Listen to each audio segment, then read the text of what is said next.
तो हेलो दोस्तों, आज की एक कहानी है जिसका नाम हमने रखा है जीवन साथी। तो आइए देखते हैं। मेरी शादी हो चुकी थी और मैं अपने पति के घर में कदम रख चुकी थी।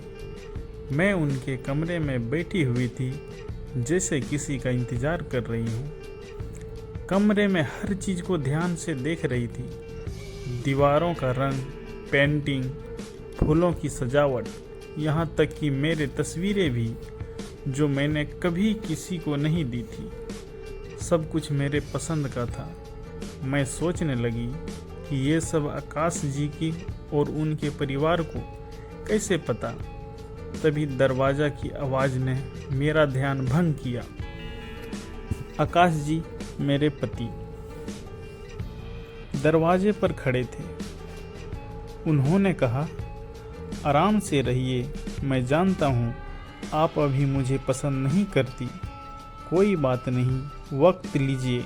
जब आप तैयार हो तब हम इस रिश्ते को आगे बढ़ाएंगे। आप कंफर्टेबल हो ना? अगर किसी चीज़ की ज़रूरत हो तो बताइए। उनकी बातों में मैं सिर हिलाकर जवाब देती रही। जब उन्होंने कहा, कपड़े बदल लीजिए, लहंगा काफ़ी भारी होगा, तो मैं चुपचाप चेंजिंग रूम चली गई। जब बाहर आई तो देखा कि वे मेरे लिए बिस्तर लगा चुके थे और खुद दीवान पर सोने की तैयारी कर रहे थे। उन्होंने कहा, आप आराम से सो जाइए, किसी चीज़ की ज़रूरत हो तो मुझे बुला लीजिए। Good night. मैं बेड पर लेट गई, लेकिन नींद नहीं आई। बीता हुआ कल मेरी आंखों के सामने आ गया। कॉलेज की बात याद आई। मेरा सपना था कि आईएएस बनकर देश की सेवा करूं, लेकिन पापा ने मेरे आगे पढ़ाई के बजाय मेरी शादी की बात तय कर दी। मैं मजबूर थी और भैया के दबाव में आकर आकाश जी से मिलने गई। मन में यह सहमति थी, लेकिन कुछ कहने का साहस नहीं जुटा पाई।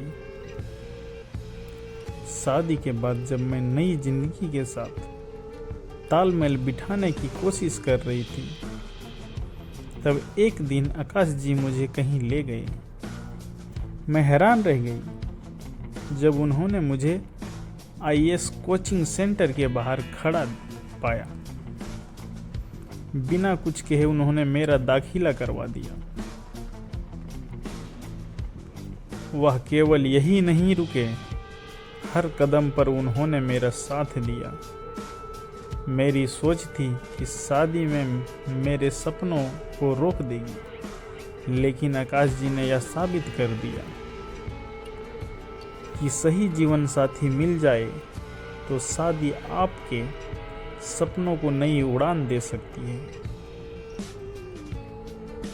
आज मैं समझ चुकी हूँ कि प्यार कहीं भी कभी भी हो सकता है। शादी के बाद भी हमारा जीवन साथी हमारा पहला प्यार बन सकता है। और यही मेरी ज़िंदगी की सबसे बड़ी सच्चाई है। तो दोस्तों, अच्छे जीवन साथी होना हमारे लिए सौभाग्य की बात होती है।